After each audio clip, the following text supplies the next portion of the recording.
Hello, everyone. For those of you who don't know me, my name is Wayne Hardy. I'm from Los Alamos, and I worked for the lab for 31 years, and I'm embarrassed to say I didn't even know we had a historian. And so I retired in 2010, pulled my hand out of the sand, and discovered Alan Carr. And so I've made every effort to hear all of his talks, and they've just been wonderful. And are you going to talk about your website? I can. You should, because he's got some great videos that I've also watched. So anyway, it gives me great pleasure to introduce Alan, and perhaps he'll tell us his thoughts about one of the biggest movies of last year. Uh, I'm, of course, talking about Barbie. Uh,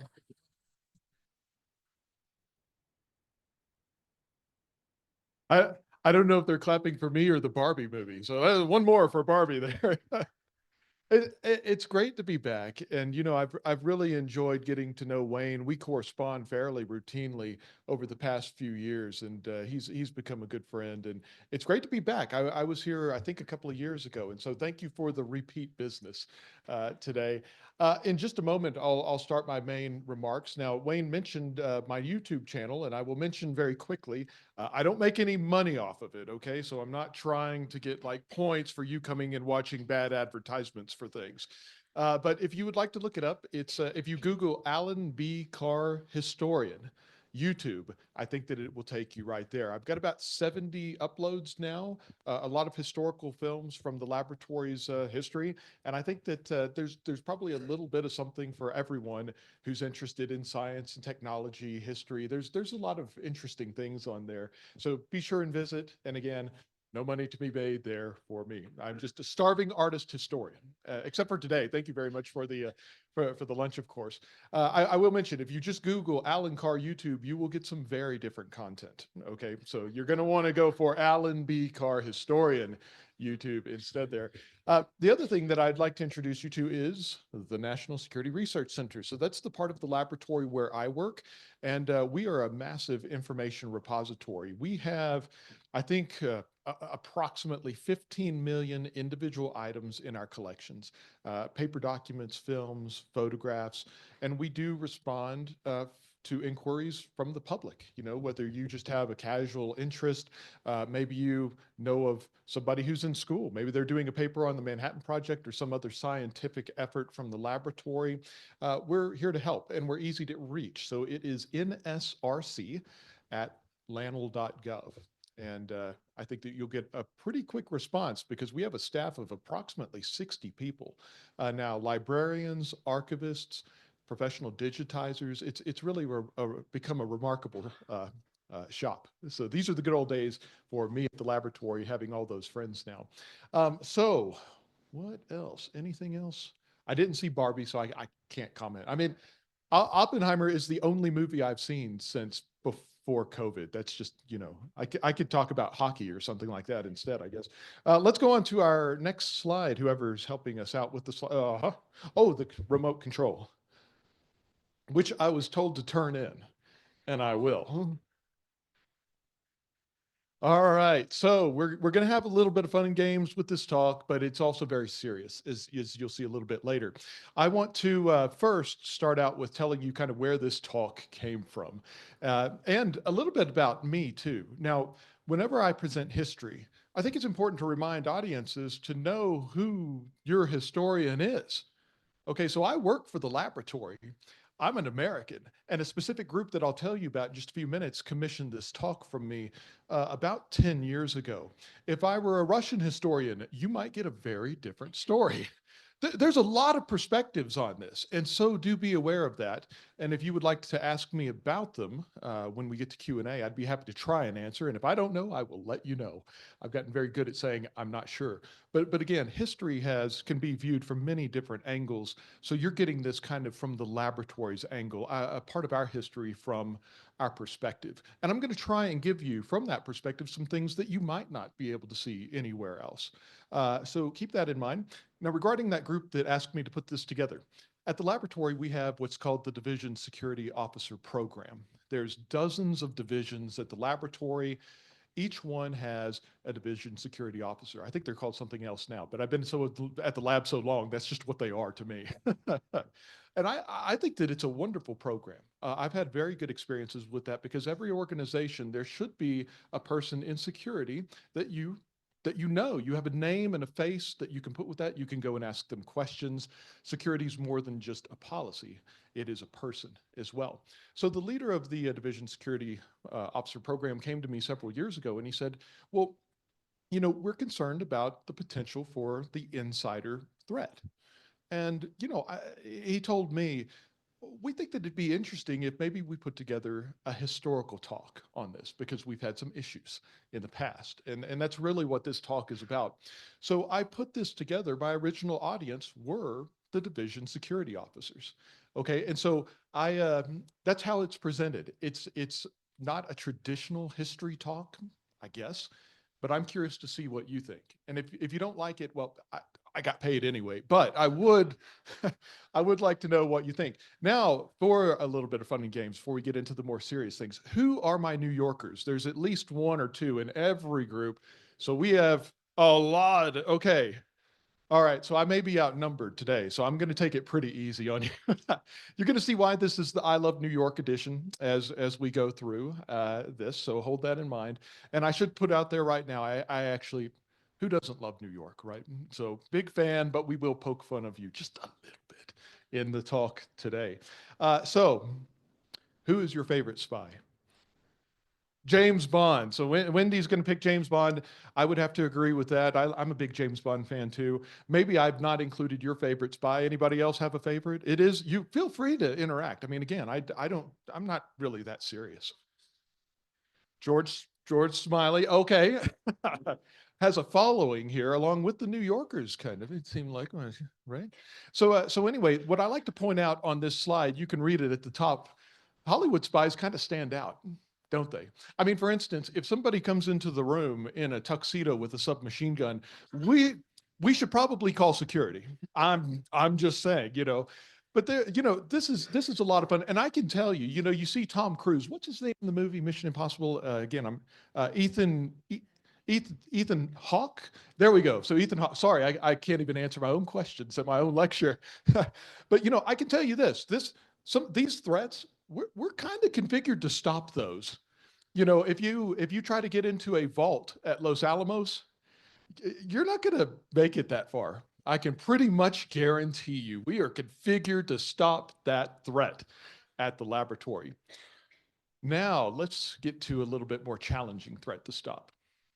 Now, if I didn't mention it earlier, there are 4 known spies who were operating at Los Alamos during World War II. I hope there were only 4 because as you're going to see, this is already a long talk. I don't want to add any more to it. Now, you've probably heard maybe the names of 1 or 2 of those spies before. I would venture to guess most of you will probably at least meet one that you've not heard of. Maybe, maybe not. Who do you think it is? So these are what we call badge photos. And to get up into the security area during World War II, you had to have a credential with your photograph on it. And you also had to have a pass that was signed either by the head of security or Oppenheimer. So you had those 2 things to get in. These are the badge photos. So any guesses? Who is our spy or spies on the screen? What do you think? Who is that? Okay. So, okay. So right in the middle of the screen, Bernard Roseman, we have a vote. Does anybody else want to vote for Bernard? No. Well, she just got 10 points for participating. So you're all behind now. You know, yes. We have another guest back there? No. Oh, or another vote. Another vote. Okay. Betty Lou. And I want to thank you for saying that because that keeps my streak alive. You know, giving this talk for the past decade, there's at least one person in the room who always thinks that Betty Lou Runyon is guilty of espionage. And I always ask, you know, I'm like, well, why do you think Betty Lou? Usually, I'll get an answer like, well, she looks so innocent. She must be guilty, something like that. So thank you for keeping the streak alive. You're in very good company. And that's 12 points there. For keeping two extra for keeping my streak alive, because I needed a Betty Lou answer in there too. One. Oh, there we go. And we will see Ethel Rosenberg a little bit later, and you may have some questions about her. But okay, so I know I probably shouldn't have done this considering that there's food in the room to throw. But the answer is, to my knowledge, none of these people committed espionage. Yeah, there it is. That's the gag. But what's the point to be taken away here? It could be anybody. And I like to point out that statistically speaking, the insider threat is almost non-existent. Thousands, tens of thousands of people have worked at Los Alamos over 80 years now. There's virtually no insider. But the point, though, here is just one person, in this case, four, can change the world. And I'm going to show you how they did, I would say, for the far worse, in just a few minutes. But it really is that serious. And a good insider blends into the crowd, doesn't stand out in any way, just goes about their work like everyone else. So if your job, and remember this was originally for the division security officers, if your job is to try and prevent the insider threat, that's not an easy job, is it? Especially in our country, okay? Because, if they suspect you of espionage in the Soviet Union, what do they do with you? Yeah. It's a little bit different here, fortunately, right? It's a hard job balancing the rights that we have in our country along with the absolute need for security. Again, we'll talk about the consequences for these breaches a little bit later. I think everyone here knows a little bit something about the Manhattan Project, so I'm not going to spend a lot of time talking about the background. I do want to point out a couple of things, though. Of course, as you all know, the Manhattan Project was the American effort to build nuclear weapons during World War II as quickly as possible. I give a talk on that. I give a talk on the Trinity test, which you see there, July 16th, 1945, the first successful test of a nuclear device. Lots of good history there. The one thing that I will point out, though, to give some context to this, during World War II, and I think I did give the Manhattan Project talk maybe last time I was here, so you may remember some of these numbers. During World War II, over 300 Americans were killed in combat on average every day. Every day, 300 Americans killed. The Soviet Union lost 15 to 20,000 people killed every day as a result of military action. That's as many as 27 million. Between 1937 and 1945, a mid-range estimate of civilians that were killed every month in Japanese occupied lands, 125,000 every single month from 37 to 45. That's what a world war looks like. Okay. And so, again, if you are concerned that Adolf Hitler may have a nuclear monopoly tomorrow, it was a different world, a completely different world than the one that we live in now. Now, I also give a lecture on the end of World War II and the atomic bombings. I'm not going to talk about that today, but I just want to acknowledge that that was the end product of the Manhattan Project, was to build these weapons, and policymakers chose to employ them in combat against the Japanese cities of Hiroshima and Nagasaki at the end of the war. Again, a complete lecture on that. I'm happy to share the slides. Actually, I think Wayne already expressed interest in that. And these slides, anything that I present or that I refer to, documentation, I'm happy to share with you. I'm pretty easy to get a hold of. But anyway, we will save those important topics for a different day. Now, let's talk about espionage. The way that the bulk of our talk is going to work today is that I'm going to introduce you to each of the four spies. In this case, or I should say with the security folks, I will challenge them to look for common threads. And, what was motivating people to commit this espionage? This is actually not a very good exercise for doing that because it's going to be pretty obvious what was driving the espionage in this case. I'll introduce you to the spies, tell you what they had access to in general terms. I'll talk to you a little bit about why this is important and remains important. And then we'll finish up by talking about what happened to each of them afterwards. Sound okay to everybody? And then hopefully we'll get out of here on time and the roads will be in excellent shape for us when we're done. That is our hope. So anyway, we'll start out with Ted Hall, and I introduce him first because he was the first to actually commit espionage, to take sensitive information off the property from Los Alamos. So he's born in 1925 in New York City. He graduates from Harvard in 1944 at 18 with a physics degree. He's pretty smart. Okay. Anybody else remember what you were doing when you were 18? I do. And it was not graduating from Harvard, but yes. Secondary school? Oh, for his PhD? Or before? I don't, but we can look that up. That's something that, yes, before he went to high school. Yeah. We'll look that up. Maybe some overlap there from our New York friends. We'll find out where he went to school.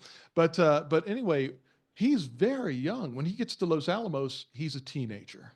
Okay. Now, if you have a physics degree during World War II, we don't care how young you are. We need your help at the laboratory. The Manhattan Project had, in one sense, all the money that they needed, top priority to get this work done. But what did they not have? They did not have unlimited time. They did not have unlimited people. Okay. And so Ted Hall, he is going to be a very valuable asset at the laboratory as a young physicist. He works in the original physics division, which during the war was reorganized. That's a whole other process into the weapons physics division. So the weapons physics division was doing work on the design of the imploding bomb. Okay, there were two entirely different types of weapons that were developed during World War II. The imploding bomb is the design type that was tested at Trinity. Okay, so that's what they're doing in weapons physics. And so Ted Hall, and you can see his badge photo there, and in the background, that is his personnel questionnaire form. Now, since he's a teenager, he's a junior member of the staff. He only has to fill out one page of personnel information. If you're a manager, you get to do more paperwork. I know that you're shocked, but we'll see an example of that in just a moment. But these are really interesting to look at because in their own handwriting, they write basically what they were doing at the laboratory during the war. Hall was performing physics experiments that were related to devising what the critical mass was. Critical mass is the minimum amount of fissile material that you need to make a nuclear weapon work. This is now that might not seem like a very big deal, but back then it was a huge deal. If you remember how Albert Einstein and Leo Szilard wrote a letter to the president warning them that Germany might be building a bomb, in that letter they described the weapon system as a boat, like a big boat that you could sail into the enemy's harbor, which I would not want to be the captain of. Okay. What if instead you could make a bomb that you could drop out of an airplane and put it anywhere you want? That all depends on what the critical mass of the material is. So he's a junior staff member. He doesn't have like a wide perspective of what's going on at the laboratory, but he's doing sensitive work. And he's got a good view into an important aspect of the project there. Now, he voluntarily shares information with the Soviet Union. He was not recruited. He's what we call a walk-in. So he was communist friendly. I think that would be, we could say that at least. Hence, ideology was really the primary factor driving him at this point in time. We'll talk about some of the other things that he said much later about that. But anyway, he reached out, I believe it was to a communist-friendly newspaper that, of course, not surprisingly, was connected back to the Soviet secret police. At that point in time, the NKVD, the predecessor of the KGB, right? And so I want you to imagine this from the NKVD standpoint. You're an NKVD intelligence officer, and a teenager falls into your lap saying that he has information on nuclear weapons design at a secret laboratory in New Mexico. Would you be suspicious? Of course you would be, and they were. But over time, they came to realize, no, he's the real deal. We just got lucky, and he's going to help us out. And so his courier is going to be his friend, Seville Sachs. They're both given code names. Sachs's code name is Star, and Ted Hall's code name is Malad. Okay? So does anybody know what the word Malad translates to? Alan, yes. Young. So the teenage spy's top secret code name is the youngster, the young guy. Now, the thing is, although I would not recommend, coming up with a name that might give away your identity, really the code names were not there to protect your identity. It was more just to make back and forth traffic, cable traffic, secret encrypted traffic easier, simpler. Okay, but I think it was well, it was star. I think just the English term, but we'll look it up. Everybody's got a phone, so you can fact check this in real time, right? Stoddy. Okay, well, hey, see, I learned something every didn't take long. Well done, group. I wanted to see if y'all could figure that out on your own. So, no, thank you, Pat. Thank you, Alan, for that. So anyway, they are going to be working together on this, and in this case, the Soviet Union just gets extremely lucky to have this walk-in who's going to help them out. So let's go on and meet our second spy. Yes, Wendy.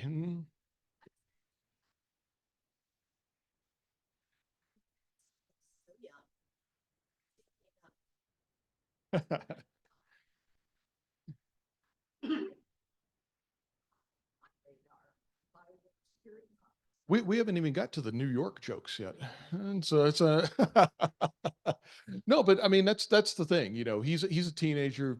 A lot of teenagers are interested in kind of radical solutions to societal problems. So yeah, so there is Ted Hall. Now, this will break up the theory a little bit, though, because we're going to meet somebody who's relative to Ted Hall, quite a bit older, and that is Klaus Fuchs. I bet everybody here has at least heard of Klaus Fuchs before. So Fuchs is, as you can see, he's a couple of generations older than Ted Hall. He's from Germany, and so does anybody know which political party that Klaus Fuchs was a member of? Which is? Exactly. So he's a communist. Now, as we all know, Nazis have a pretty long hit list, as it turns out. There's a lot of groups that they don't like. Are communists on that list? Where? Like way up at the top. They're way up there. And so the communists and the Nazis have literally been fighting in the streets. In fact, there are reports that Ted Hall was assaulted by Nazis. I think had a tooth or two knocked out and thrown into a frozen river. So oh, I'm sorry, Klaus Fuchs. Sorry about that. Thank you.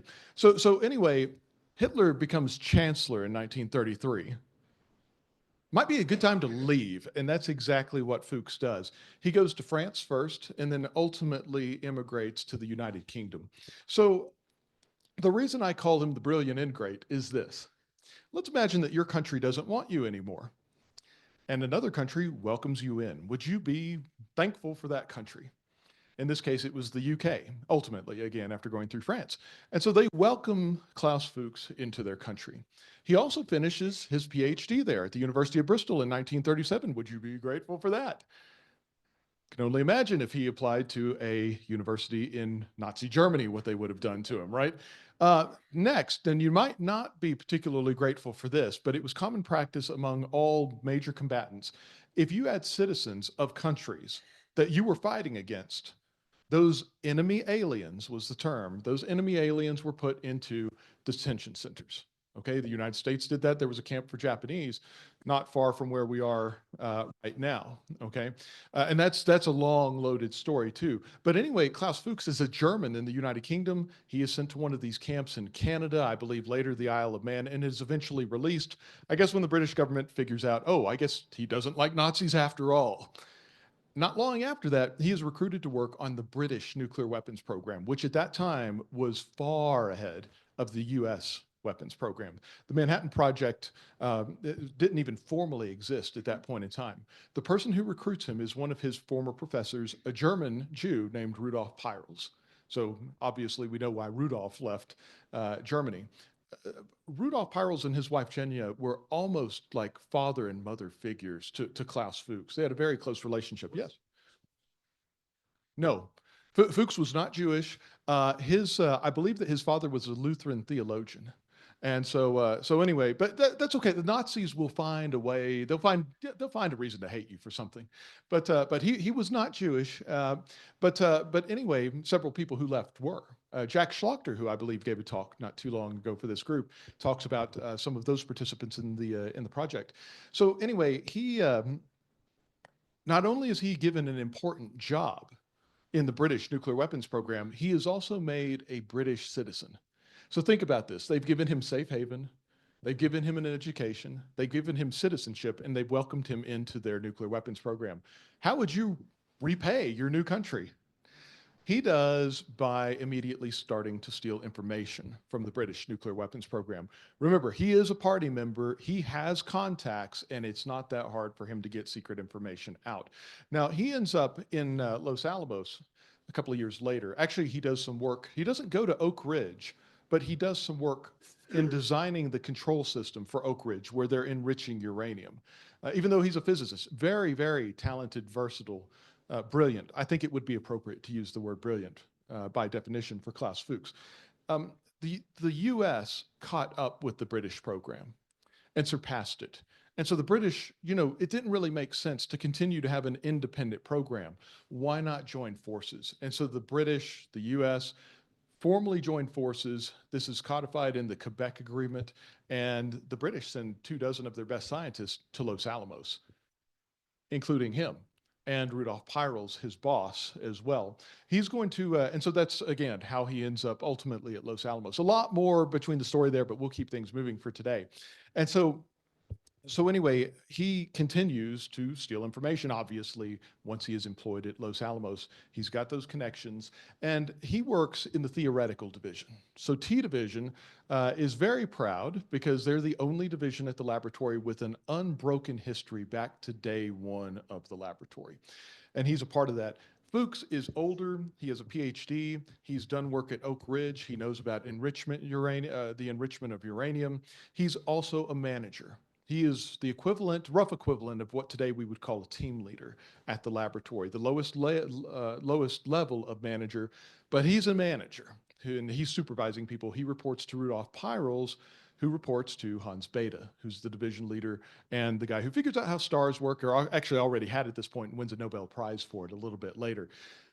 As a senior theoretical physicist working on some of the most sensitive aspects of the design of the implosion program, he has access to pretty much anything that he wants. Okay.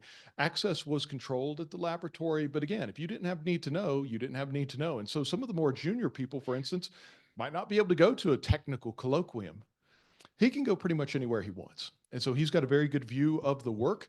He volunteers to spy. You know that he's a member of the Communist Party. He's given the code name Charles. He also had another code name Rest. And so Rest and Charles, those are his names. But you can see, because he's a manager, you can see only the first page of his personnel questionnaire form. It goes on for like 5 more pages beyond that of all of this background information, a whole lot more background to report, considering that he, as we talked about earlier, had done a lot of work leading up to this point. So that's Fuchs. We'll talk about David Greenglass now.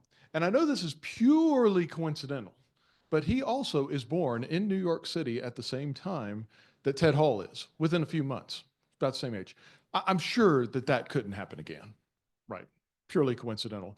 So we have another very young guy here, and he is, as you can tell from the second bullet, he too is interested in communism. So what do you think is his primary motivating factor? Well, ideology is an important part of that. And again, it's not always one thing. It may be multiple things, and it's difficult to quantify. But ideology is probably the driving variable in these cases that we have seen so far. Now, communism was almost mainstream. Maybe it was mainstream in the 1930s during the Great Depression. If you didn't know where your next meal was coming from, would you consider doing things a different way? And a lot of people in this country were. And so communism looked like a great idea, because the message coming out of the Soviet Union was, hey, unlike your country, everybody here is free and equal and has a job and something to eat and a place to live. And that sounds like a pretty good deal if you're trying to eat during the Dust Bowl on the Great Plains. And so this idea appealed to a lot of people. Now, when Stalin invaded Poland You'll remember Hitler invades Poland on September 1st, 1939. Stalin invaded 17 days later, and then invaded Finland and annexed Latvia, Lithuania, Estonia, about 20% of Romania. So again, Cold War stuff. There's the Russian perspective, but they're not paying me today. So you get the good old-fashioned American perspective on this. But anyway, those things were going on, and that drove a lot of people in the United States kind of away from the cause, having witnessed that, but certainly not everybody. And so Greenglass remained interested in this. You can see the very happy family up there. His wife Ruth is also very interested in this ideology, and she's going to be very busy as well in the espionage effort as well. Now, when he's drafted into the Army, of course, the Army wants to know about your background, not your political background. Because, sometimes people will say, well, why didn't they catch these guys? They had expressed interest in, because there were like 10 million people in uniform during World War II. They're not going to give you this great background check if you're a teenager, if you're a 20-year-old who's being drafted into the Army. You just don't get that kind of back. Who's going to do it for 10 million people? So it's very much a logistical issue. However, if you're going to be a laboratory director, yeah, they're probably going to want to know a little bit more about you. That's a story for a different day also. But anyway, he's drafted. And so what they want to know about his background is, do you have any technical skills, or shall we put you in the infantry? Right? And so he does have an important technical skill. He's a machinist. So here's the thing. If you come up with a great nuclear weapons design on a chalkboard, what do you still have to do? You have to make it. You have to call in engineers and talk about materials and get things to work. Then you actually have to have somebody fabricate it. And so he is a machinist. The machinists are one of these many groups of unsung heroes at Los Alamos and really throughout the project. And so he's at Oak Ridge first. He's transferred to Los Alamos, and he is in X Division. So the original X Division at Los Alamos, the X was for explosives, because in an imploding bomb, you need explosives to drive the implosion. And actually, one of the specific jobs that he had, the explosives in the early implosion bombs were shaped in a way to maximize the amount of force on the plutonium at the middle of the device. Well, how do you make a shape out of explosive? Basically the same way you make a cake. So what do you do when you make a cake? You mix some batter. Well, in this case, you mix molten high explosive in a candy kettle. Then you pour it into a mold, whatever shape that you want it to be. You let it dry. You X-ray it to make sure that there are no air gaps in it. And behold, you have a block of high explosive. Well, who makes the mold? As it turns out, David Greenglass. So that was one of his jobs at the laboratory. Now he was given, actually personally, my favorite code name in the presentation, Caliber, and he is a semi-skilled technician fourth class in X division, the fourth group, X4. So a technician fourth class is the rough equivalent of a sergeant. Okay, these ranks have not existed in decades, but that was a military rank at the time. Now I want everybody to ignore this bullet, because I actually want to revise this presentation. Play like that's not there. I don't think that I don't think it's the most useful way to look at this history, by looking at these individuals and kind of assessing the value of what they provided. Instead of looking at them individually, let's think about the total contribution, okay? If you're the Soviet Union and you're wanting to build nuclear weapons, don't you want to have kind of a 3D image of the program? And what do we have so far? We have somebody working on critical mass. We have somebody working on the hydrodynamics of implosion in Fuchs, among several other things as well. Now we have a machinist who is familiar with casting high explosives. We're starting to really get a nice composite view collectively from all of these spies. So at least in my opinion, which is informed by historians who specialize in this, I think that's the more appropriate way. I hope to have a version 2 of this, or actually by now it's probably version 8 of that. But anyway, I would recommend that. Now, the bottom picture, you can see Ruth, his wife, up in the top. Who's that down there? This is Ethel Rosenberg. So you know the Rosenbergs, Julius and Ethel. David Greenglass is Ethel Rosenberg's brother. Okay, so I'm sometimes asked, well, was Ethel really guilty of espionage? And the answer is yes. Absolutely. Now, if we want to talk about, we'll talk about the punishment later, which you probably already know. Does the punishment fit the crime? That's a totally different discussion. But did she commit espionage? Yes. For one thing, she actively helped recruit him. That's an act of espionage. Okay. She was a part of the conduit. She was an important cog in this network. And so by law, she committed espionage. Okay. So she's a part of that. I believe she made trips out here. She worked on her brother. Her brother agrees to do this. Okay. And that's how he is brought into the system. And of course, he's plugged into a network. And so sharing information is not going to be a problem. We'll meet his courier a little bit later. Oops. Now, let's talk about Oscar Seborer. Has anybody heard of Oscar Seborer before? So we have a couple of you have, and well, look at that. We've got another New Yorker. My joke, and do let me emphasize for my New York friends, it is a joke. I told the security people, if we just banned New Yorkers, we'd get rid of 75% of the problem. Of course, we'd also get rid of who else? Oppenheimer, Richard Feynman, the list goes on. Like I said, I'm actually a big fan of New York here. So anyway, that's the joke. But it is interesting to consider that they are from the same place. They were born at about the same time, and there is no evidence I'm aware of indicating that they knew of each other's espionage activities. But did they know about each other? And I would be kind of surprised, in particular, if David Greenglass and Oscar Seborer did not at least know. You'll notice they're the same age. They both went to Oak Ridge first. I don't know if they knew each other there. It's from the same place. They both are about the same rank. They're both sergeants in the Army. They both work in X Division. There's a lot of overlap. So, I would imagine they at least knew each other from the cafeteria or something like that. But anyway, when he's drafted into the Army, similar treatment as David Greenglass got. Do you have any technical experience? He had taken some electrical engineering courses at Ohio State. Oh yeah, we'll take you into the special engineer detachment, which was what this formation was known as. And so he goes to Oak Ridge first, as I mentioned a few moments ago, and then he is transferred to Los Alamos. Now, a lot of what we have on the screen, my friend Ellen McGee and we've written an article on this, but we've not published it yet.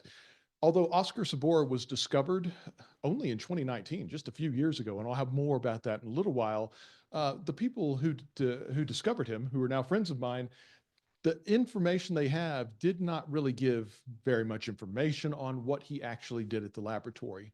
This does tell you a little bit about that because we went through our records at the NSRC. And so at the end of 1944, remember, an atomic bomb is not an idea. Think of it more as like 1,000 ideas that are complex and have to work together perfectly. So many technologies, for instance, detonators. How are you going to detonate your high explosive? You're not going to order from Amazon some detonators. We had to design those at Los Alamos, and they had to be extremely reliable. What about the circuit for firing those detonators? We had to design and build that as well, and so many other parts. We were having problems. I say we, I'm not actually that old. I wasn't there, but again, I work at the laboratory. They were trying to get the detonating circuit to talk with the detonator. Again, they had to function perfectly. They had to function perfectly reliably as well. Now, at the end of the year in December, when Seborer shows up, they kind of solved that problem. I think that he was probably brought to Los Alamos to help with that, but he shows up and that problem is no longer there. So he is transferred to the research division. Now, the research division, which had been created earlier in the year, probably about or I should say in 1944, about 6 months earlier, their big task was preparing the diagnostics for the Trinity test. So again, Trinity is our first full-scale nuclear test. It's highly diagnosed. There were dozens and dozens and dozens of complex experiments to record data from Trinity, and the research division had to figure it out. And think about that for just a minute. How do you record information, early fireball phenomena that's gone in like a millisecond using 1944, 1945 technology? This was a very significant challenge developing all of these experiments. So what can we tell about Seborer so far? Well, he probably knows something about detonators. He probably knows at least a little bit about the detonating circuit. He knows a lot about Trinity diagnostics. In fact, he gets rapidly promoted at the laboratory. As you can see, he was well thought of. You can see his managers over there fighting over him. That's interesting to me that the test director personally intervened between a couple of group leaders who were fighting over Oscar Seborer's services. So he's very highly thought of there, despite his low rank and his young age. Now, he was there for the rehearsal test for Trinity. This was conducted within about 9 hours of the German surrender in May, I believe it was May 7th, 1945. The scientists set off 100 tons of TNT to make sure the instruments were calibrated properly and to learn a little bit more about fallout. They introduced some radioactive material into that stack of high explosive. He was there. We're very confident that he helped field that test and was present for it. He was also at the Trinity test. In fact, we now believe, at first, we thought that he was in the bunker almost behind where Oppenheimer was. The reason for that is we have diagrams of the main control bunker for Trinity, and it divides the bunker into rooms. His name is in the geophone room. Now, they measured earth shock, hence the geophones. We've subsequently seen evidence that we don't think he was in the bunker at the time, but he was probably nearby on site, so he witnessed Trinity. He also volunteered to be a part of the destination group, and you probably guessed from the name, this is the group of the laboratory that is tasked with assisting the military in the delivery of these weapons. It's not like it was in the Oppenheimer movie, where the army just shows up and takes a couple of bombs away. Not like that at all. Okay, you won't be taking over from here without a lot of scientific help and technical help. And Oscar Seborer had agreed to be a part of that, or volunteered. He is dropped from later rosters. And so we think that early on he was given consideration, but for whatever reason, we don't think that he was actually sent overseas for that. After the war was over, he was transferred to Z Division. Do I have it on here? Ultimately became Sandia. I don't know if we have any Sandians in the room today, but Sandia started out as a wartime Los Alamos division. So at Sandia, their responsibility is to put bombs together, take them apart. So now what does he have access to? I mean, bomb parts and assembly procedures, maybe disassembly procedures, safing procedures. So he's got a very broad perspective, having been in all these organizations, which started at Oak Ridge. Okay. And so he's going to be probably a pretty valuable asset for the Soviets. Now, unlike the others, we don't know when he began committing acts of espionage. We just know that he did. And I'll talk about how we know that in just a little while. But our guess right now is that after the war was over and he went home, it was at that point he decided to start sharing information. He had communist contacts. His brother Stuart was a member of the party. They were at I believe that Stuart and maybe David Greenglass and others were all at the City College of New York. It's feasible that they had been in communist meetings together. We just don't know. There's not a record. But again, ideology is an important ingredient in this act of espionage. Okay, so has anybody heard of Perseus before? Now, Perseus, the idea of a fourth spy, this is before Oscar Seborer and Ted Hall for that matter. So I guess at that point in time, the thought of the idea of a third spy at Los Alamos came out in the early 1990s. It was proposed by former KGB officers after the fall of the Soviet Union. And so we knew this code name, Perseus, we knew that a KGB officer had dropped it, and we knew some of the identifying characteristics associated with Perseus. So what happens? People start making guesses. Who was Perseus? Was Oppenheimer Perseus? Was Phil Morrison Perseus? He was another physicist who was accused of that falsely. The truth is on the screen, and I'm going to read this for you. So what I have to read for you comes from Harvey Clare and John Earl Haynes. So these, if you're interested in the scholarly treatment of this history from the people who know more than anybody else, I recommend them. Anything that they've written, I would recommend. And John is retired from the Library of Congress, and he lives here in Santa Fe, maybe a potential future speaker here. He would give a really good talk for you, I think. So they have basically closed the book on Perseus. They write, but with the opening of the Venona decryptions, and I'll tell you what the Venona decryptions are in just a moment, in 1995, it became clear that Perseus was a Soviet-Russian intelligence disinformation operation to protect Theodore Hall, the real Malad. Then, still alive, but not publicly exposed as a Soviet spy. The fake Perseus, Milad, was given characteristics that did not fit Hall. There was no Perseus. It was a smokescreen.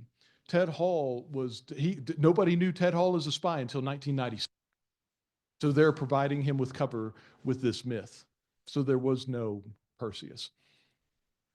So let's now kind of transition into why this espionage is important, kind of how it changed the world. Well, the Soviet Union tested its first full-scale nuclear weapon August 29th, 1949. You can see a photograph of it on the screen. This has various code names, Joe 1, RDS 1, First Lightning.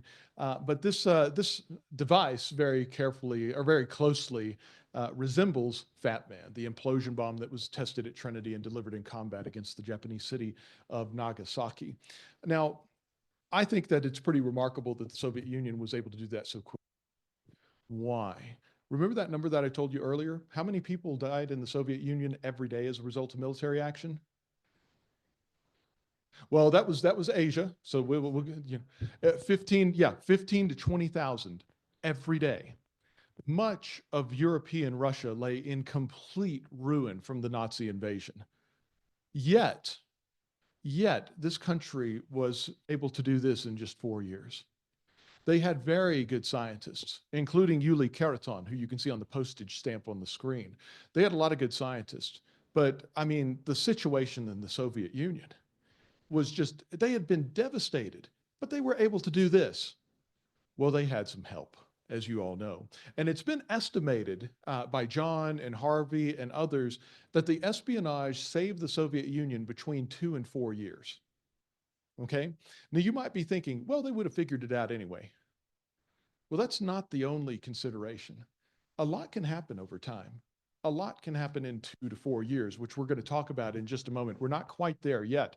But anyway, keep that in mind. Saved them 2 to 4 years. What else did it save them? Money. And also at Los Alamos, we figured out how not to do things. We did a lot of experiments at the laboratory and other Manhattan Project sites. They didn't have to figure that out. They had a lot of that information delivered to them. So it saves them time, money, experts time, and so on and so on. This was very useful. Going back to Keraton, you can see on the screen, he says, the whole Soviet people should be deeply grateful to Klaus Fuchs for the vast amount of information he provided Soviet physicists. When he made that statement, Hall and Seborer had not been discovered yet. I don't know if he would have mentioned them or not. I think the reason that he didn't mention David Greenglass is that, well, we'll find out what happened to David Greenglass. You might not want to be affiliated with him either. But anyway, let's go on. And what was that? I had this. I wanted to read something for you. I'll leave that on the table. And as I mentioned before, this is the American perspective. Russian perspective is very different. You know, they would, if they were represented here today, they would interject and say, well, you know, the viewpoint from our country is quite a bit different than yours. And if you want to talk about that, we can a little bit during Q&A, but we're going to stick with our perspective here in the West. So number one, you know, if I gave secret information to Hitler, you probably would not think very highly of me. I would say the same for Joseph Stalin. Joseph Stalin was one of history's great mass murderers. Probably don't want to give that guy top secret nuclear weapons information. That's not a good idea. And as we talked about before, the Cold War, at least to me, others would challenge this. Look into those other perspectives on your own. But to me, the Cold War it started as we knew it in the years following World War II, but we never had good relations with the Soviet Union. The United States did not diplomatically recognize the Soviet Union until 1933. Okay, years after that country came into existence. We never liked them, we didn't trust them, and they felt the same about us as well. They made a deal with Hitler to start what would grow into World War II. They secretly divided Poland. They had a non-aggression pact. That non-aggression pact enabled Hitler to conquer the rest of Europe to the west. And of course, as I mentioned earlier, the Soviet Union was able to move into the several countries that you see on the screen right now. And I can assure you, as we see current events unfold in Eastern Europe today, this may be ancient history to us. They have not forgotten it, our allies in Eastern Europe. Now, one thing that happened is that premature acquisition of nuclear weapons also prematurely started the arms race. The United States had a nuclear weapons monopoly for 4 years and didn't use it to try and take over the world. What do you think if Hitler had a nuclear monopoly? What do you think if Stalin had a nuclear monopoly? I mean, we'll never know, but I have a pretty good guess. The world would probably be a very different place. Well, anyway, as you can see, not only did we not use nuclear weapons to try and take over the world, but we really didn't have that many of them. We only had 13 weapons in the stockpile in 1947, and I imagine most of those were a bunch of parts laying around down at Z Division at Kirtland Air Force Base. The year that Stalin died, 1953, a few years after their first test, 1,200 nuclear weapons in the US stockpile. Now, if you think that's a lot, in 1959, does anybody know where did we manufacture the nuclear components of nuclear weapons during World War II, or I should say during the early Cold War, or well, throughout the Cold War, almost? Rocky Flats in Colorado. Heard of Rocky Flats? They produced 7,000 cores for nuclear weapons in 1959 alone, and another 7,000 the next year. It's unbelievable, and it's scary to think about. The arms race was inevitable, but this jump started it, unfortunately. It started it early. Now, the other thing is, what I wanted to read for you today, I'm going to send this away with Wayne because I want him to have it available for when he has tour guests up in Los Alamos. Does anybody have any connections to the Korean War? You have a family member who was in Korea? So a parent, grandparent, I mean, so you've got connections. You know people who were there. That wasn't much of a war, was it? It's called the Forgotten War. And isn't that a shame? Because it was a brutal, brutal conflict. 30,000 Americans died in Korea. Many times that number were injured. What about other combatants? South Koreans, Chinese soldiers just trying to survive, North Koreans? Millions died in Korea. I'm going to read you a page from a book. This book is called Spies. It's published by Yale University, and it was written by John Earl Haynes and Harvey Clare, who I introduced you to a few minutes ago, and their research partner, Alexander Vasilyev. I'm going to read you just a little bit here.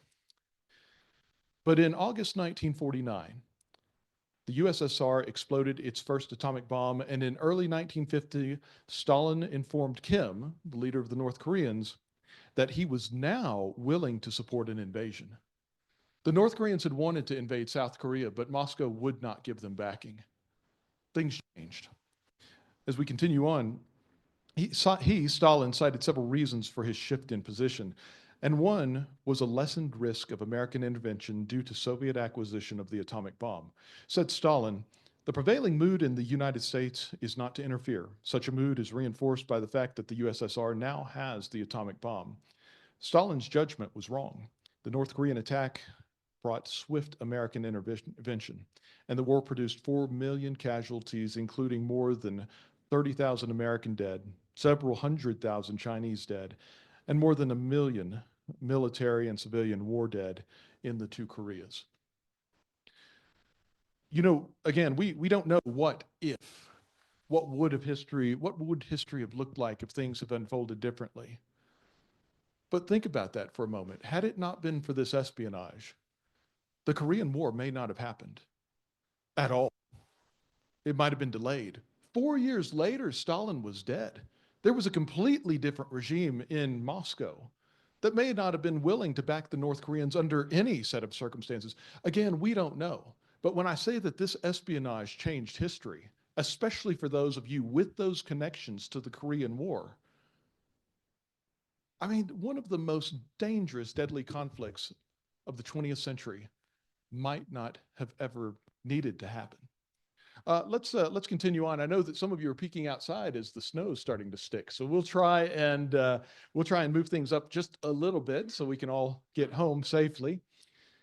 Well, again, for my division security officers out there, how do you identify these insiders before the damage is done in a free country? It's challenging. There are some similarities between the four people who committed espionage. 3 of them were very young soldiers. 3 of them were from New York. I've already explained that I don't want to get rid of New Yorkers at all. That's no way to go about this, obviously. 2 of them, very young soldiers from New York, both the same rank, both in the same division. But this really doesn't help us all that much. Really, I think what's going to help us is looking into those ideological sympathies of people. That is going to be a pretty telltale sign. The way that they conduct background checks is you will give them your information and tell them people that they should go talk to, and then what do? They go talk to everybody else you didn't mention too. They want to get to the heart of these issues for that very reason. Is this somebody who is genuinely a security risk? I don't know if the Department of Energy trusts any of us. They just evaluate, is this person, uh, are they a risk worth taking based on their background? It's very difficult to do this type of work. One thing is that all of these folks who were interested in communist ideology, helping the Soviet Union, none of them ever really, Ted Hall will kind of, sort of, but they never really acknowledged, as I put it there, the absolutely vile nature of the early Soviet Union. Remember, you saw what Stalin did on the foreign policy front in working with Hitler. What did he do on the home front to his own people? Between 3 and 20 million people killed, not to mention those who were imprisoned or who knows, whatever, starved. Yes, both intentional and accidental mass starvation. It's terrible to think about. And I'm not implying, I mean, no country has a perfect record because all countries are made up of humans, right? But when we consider Stalin era Soviet Union, this is really a bleak point in human history. Yes.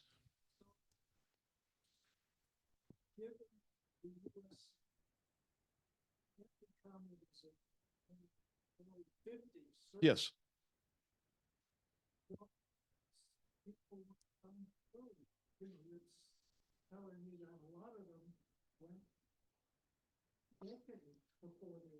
Yes. So for the lower, well, I'll get into that because I think what we have coming up will answer a little bit of that, but we can come back and talk to it a little bit more in just a few moments. The lower ranking soldiers slipped under the radar for reasons that I mentioned earlier.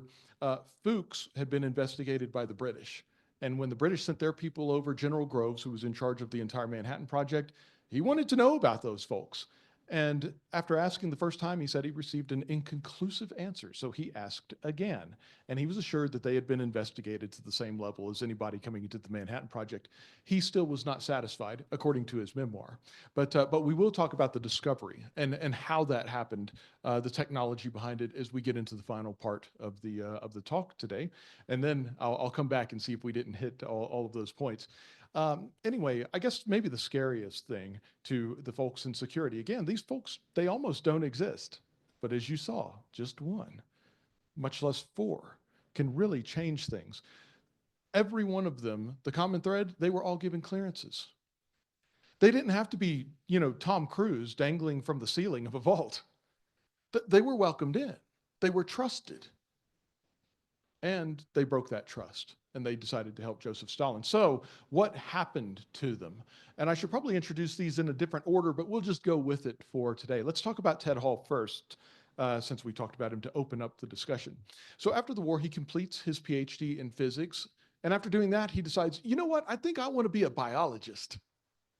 Wouldn't that be nice to have that kind of intellect? And he becomes a very esteemed biologist who publishes significantly in the decades following the war. A biophysicist. Yes, yes. Thank you, Arvid. You can look up his background. You can look up his articles if you would like to look at it. But he became a very highly esteemed biologist after the war. He married. He had 3 daughters. He eventually immigrates to the United Kingdom. But before that, remember when I mentioned the Venona program in passing earlier? Maybe you've heard of the Venona program. Venona was one of the biggest secrets of the Cold War.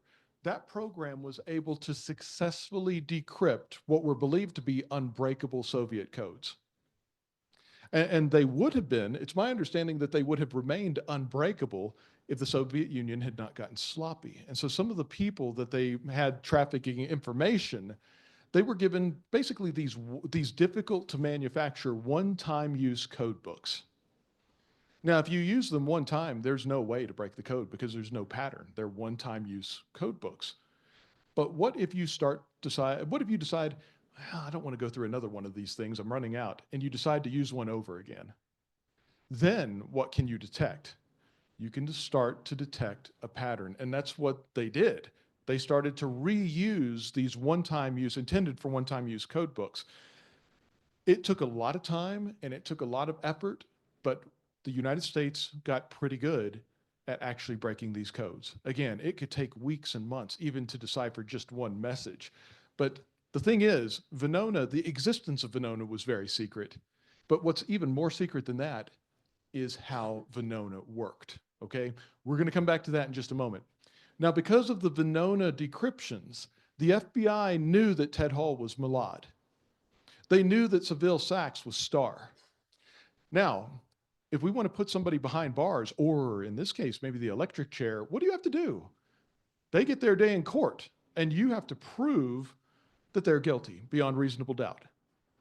So think about it. You're Ted Hall's lawyer. I'm the FBI. We know you did it. What are you going to say? Oh, yeah? How? Well, we have a secret program to break Soviet codes. You're saying this in open court. And as if that's not bad enough, what's your next question as the attorney? Oh, yeah? How does it work? You're just making that up. So they're going to have to, if they are going to punish Ted Hall and Seville Sachs, they need one of two things to happen. Either they're going to have to go to court and reveal the biggest secret of the Cold War, or they're going to confess. And so they try to get both of them to confess. They interrogate Seville Sachs and Ted Hall at the same time, threaten them, give them the third-degree treatment. Neither of them break under the interrogation. Now, what are you going to do? Are you going to give away the biggest secret of the Cold War just to let this now biologist, who's no longer an open breach, just to put him behind bars? Are you going to make that trade? No. And so Ted Hall and Seville Sachs, go on. Nobody knows about this except the FBI and them. Until 1996. Now, remember our friend and fellow Santa Fean, John Earl Haynes. He works at the Library of Congress as a historian. He knows about the Venona files and plays a significant role in making them publicly accessible for the first time.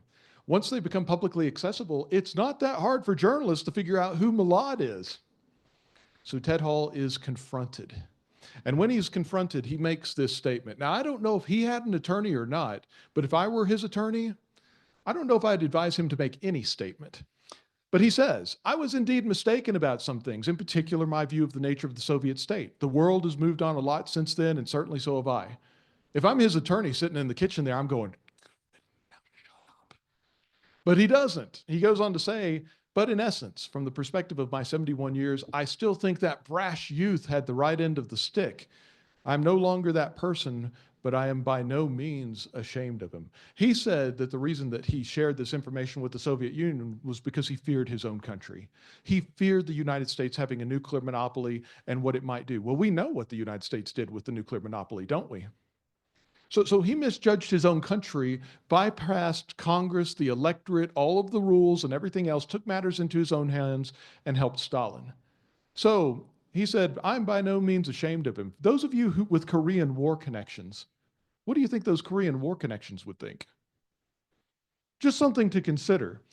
He lived until 1999 when he died of cancer. And of course, the statute of limitations on his espionage had passed. He was never punished in any way for his espionage. However, Klaus Fuchs was.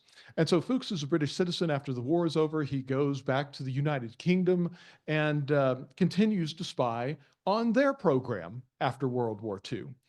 So he was going apparently through a pretty intense time of personal stress in his life. So he had that hanging over his head. He had this espionage hanging over his head as well. And you've got Venona operating in the background. Well, what has Venona figured out? That Klaus Fuchs is Charles or Rest. Okay? So they know that he's guilty. Now, we have a similar but different situation here in that, we don't want to put Fuchs on trial and give these secrets away. We want to interrogate him and try and get a confession. Okay, so far, pretty similar, except he's not an American, is he? He's a Brit. And where is he?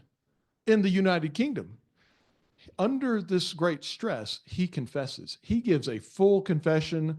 Now, to play our game here, in order to avoid the electric chair, we'll come back to that in just a moment. If you know the end of the story, don't tell it yet. We're going to need two things from you. We're going to need that full confession, and we're going to need the name of one of your buddies who's been helping you out. So Fuchs gives them the he gives them the confession, and he also says, my courier was Harry Gold. I believe that Harry Gold was a trained chemist, if I remember correctly. You should go talk to him. Am I okay? Apparently, Fuchs thought that he was facing the death penalty. Well, he wasn't, because in the United Kingdom, the UK had never been at war with the Soviet Union. The maximum penalty for sharing sensitive information with a friendly country in the United Kingdom was 14 years in prison, all of which he gets.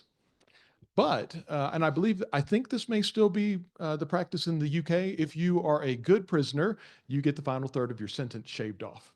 And so he does about 9.5 years in prison in the UK. He is released, all the while the Soviet Union is saying, well, we have no idea who he is. How could you accuse us? Your World War II buddies of espionage, and all of this. He immediately goes to East Germany. He's given an appointment as the deputy director of an installation not unlike one of our national laboratories here in the United States, marries the communist sweetheart, and lives in, the worker's utopia for the rest of his life.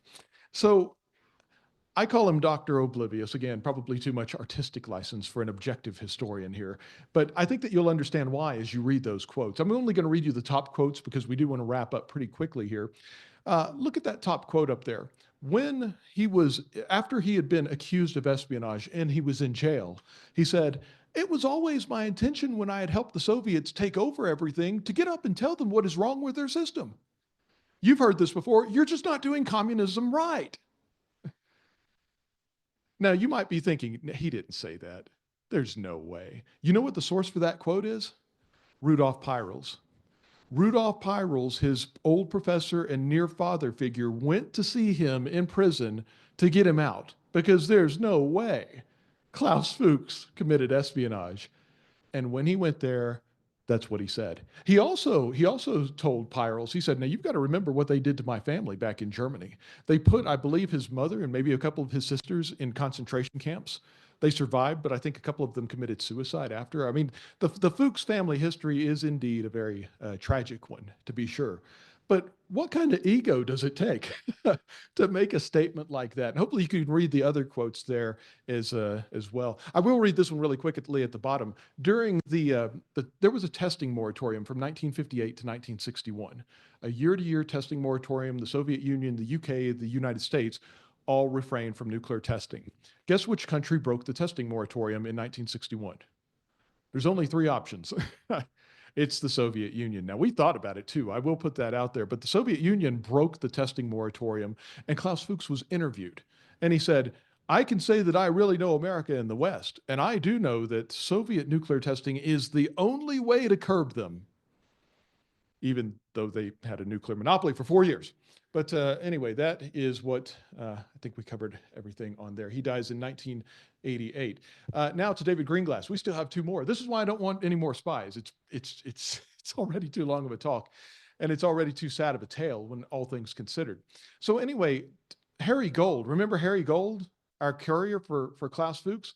You think it would make sense to maybe have different couriers for different people instead of having like one courier help multiple people? That was how it was supposed to be done, but that's not what happened.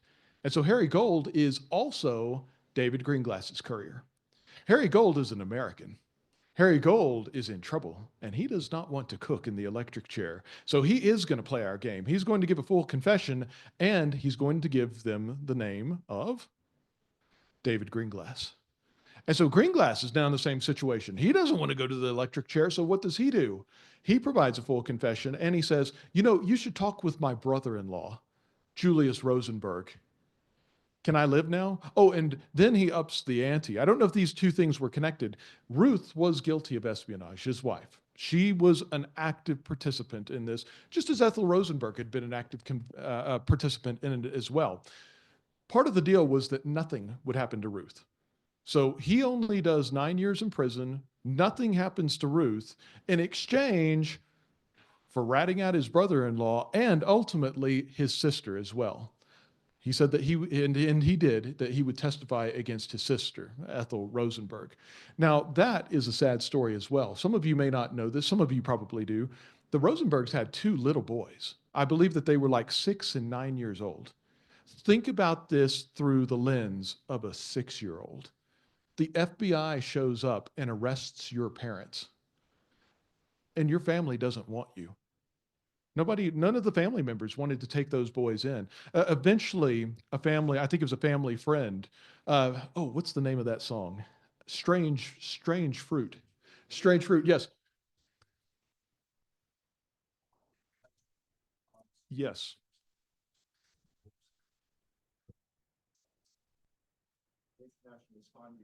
Yes. You heard, I would wish that I could have been there as well. Because again, they're going to have a different perspective on this history than I do, but you should definitely listen to it. I bet it was memorable. What?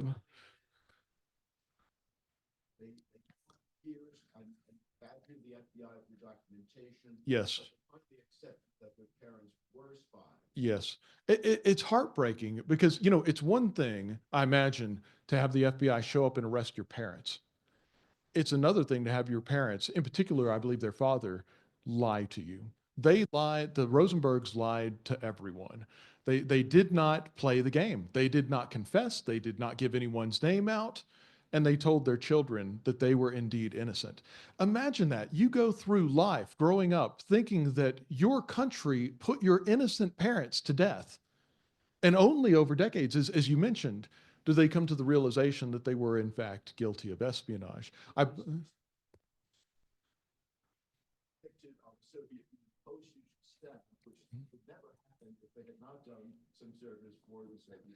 That's right, and they paid a very high price for that. So as we mentioned, and thank you for that, by the way, the song "Strange Fruit," if you remember that, was composed by the man and his wife who took them in. What were their names again? Mirapole. So you can look that up. If you're not familiar with that song, you should consider it. It's a song about racism in the country that was written in the '60s. Yes, yes. So that is what happened to David Greenglass. And there's something else that I wanted to mention, but again, now it is starting to look a little bit dangerous out there, so we'll move it on. Anyway, he in 1996, remember that's when Ted Hall is discovered. All this atomic espionage is back in papers. Everybody's interested in it.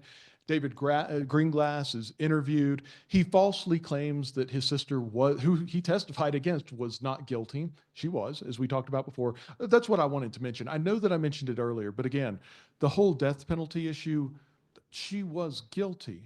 But whether you think that the punishment of the electric chair fits the crime or not, totally different issue. We all have different, beliefs and ideas on that, but she was guilty of espionage.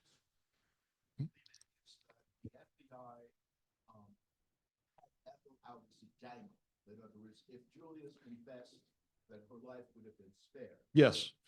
I think that lasted up to the last moment. If I'm not mistaken, I believe that they executed Ethel first, hoping that Julius would intervene and say, "Okay, no, you got to end it now." But of course, that did not come to pass. Now, look at what David Greenglass had to say.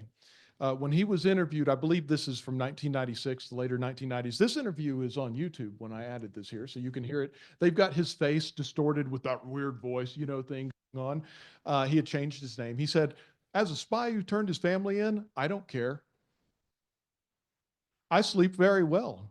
I would not sacrifice my wife and my children for my sister. I seldom use the word sister anymore. I've just wiped it out of my mind." That sounds like a psychological illness to me. But anyway, what a guy. And that is the story of David Greenglass. He died in summer 2014, not all that long ago, about 10 years ago, about the same time that the first version of this came out. So finally, we're to the last slide. I think we will finish on time, and hopefully we'll have roads that are in good enough condition to get us home safely. So after the war was over, and again, we don't know when Oscar Seborer began sharing information, but I'm pretty well convinced it did not happen until after the war. He obtained a master's degree in electrical engineering from Michigan University, the University of Michigan, I should say. He was hired by the Navy, but did not work there very long. In fact, he did apply to work at Los Alamos again, but withdrew his application. Now, what do you think? Remember, Klaus Fuchs is discovered in late 1949. If you're Oscar Seborer, are you nervous? Yeah, I'd be getting nervous. I'd be getting really nervous about the time that the Rosenberg trial starts. So one other thing I want to change in the presentation is the word fled. That's not really accurate. So what happened over the course of a few months? He, his brother Stuart, they planned to leave the country. They took their spouses with them. I believe that, I think it was Stuart Seborer's mother-in-law also went. First, they went to go visit their parents who had immigrated to the new country of Israel. Then they go to the United Kingdom. I may have those tour stops in reverse, but they spend several weeks in the UK. Then they immigrate to the Soviet Union. They quietly disappear from the United States. So that happens in the early 1950s, not long after he left the Navy. Well, in the late summer of 1955, an FBI informant, well, he says, this Oscar Seborer guy, he was at Los Alamos and he's been funneling information to the Soviet Union. There's actually a lot of FBI documentation on this, including transcripts of tapped phone lines and things like that. So we do know we're very sure that Oscar Seborer was guilty based upon all of that evidence. So when it's discovered in in summer of 1955, the FBI wants to know where he is. But where is he? He's now a Soviet citizen. Okay, well, we can't arrest him. So what's their next question? What did he know? What did he take with him? And so they write to the Atomic Energy Commission, which took over for the Manhattan Project the first day of 1947. Hey, AEC, could you ask somebody at Los Alamos what kind of work that he did? And Los Alamos, so our director at the time was Norris Bradbury. Norris Bradbury knows about this. The security people know about it. And they say, well, I'm paraphrasing. These documents are actually publicly releasable now. But they say, well, we don't know a lot. He was a low-ranking soldier. We looked him up. He is in the phone book. He might have known about this. And they make kind of a list of things. It's not particularly thorough. And almost the tone of the letter seems almost annoyed that the FBI would even ask the AEC, I guess. But again, those documents are available. But anyway, when John Earl Haynes, who you see here, and Harvey Clare, they were working on a different project going through old FBI records and stumbled upon the Seborer case. In 2018, 2019 is when they published their article, which is available online. And of course, I was very skeptical at first. I thought, okay, great. Oppenheimer was a spy. Phil Morrison was a spy. Who is it this week? Then I looked at that article and I looked at the original source documentation. And they got it right. This was really good work. But anyway, when they discovered him, as I believe I alluded to earlier, that they knew they had the evidence about the investigation, but not information about his work. So I asked our archivists. I said, run a search for the word Seborer. I didn't think anything would come back. Norris Bradbury kept a file on this, and that's where those letters were. And that confirmed it. And since then, as I mentioned, Ellen McGee and I, we have an article that we hope to publish sometime this lifetime on this that will give you more insight into it. But anyway, I am very grateful to John and Harvey. I reached out to them. We've become friends. Again, John lives here in Santa Fe. They're tremendous scholars. I highly recommend their work. My understanding of this is evolving all the time. This is just part of my job. I do research in all these areas related to the history of the laboratory. So, some of you have shared stories and perspectives with me today. It's a continually evolving historical lecture. I hope that today's version was interesting and entertaining and maybe shed some new light on just how significant this ancient history really was. Thank you.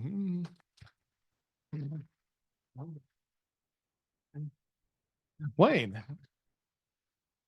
So I don't know, Alan, if you know that Arvid actually had worked with Ted Hall. Now he was Arvid. He mentioned Ted Hall. Who did you work with? Can I bring the microphone to you?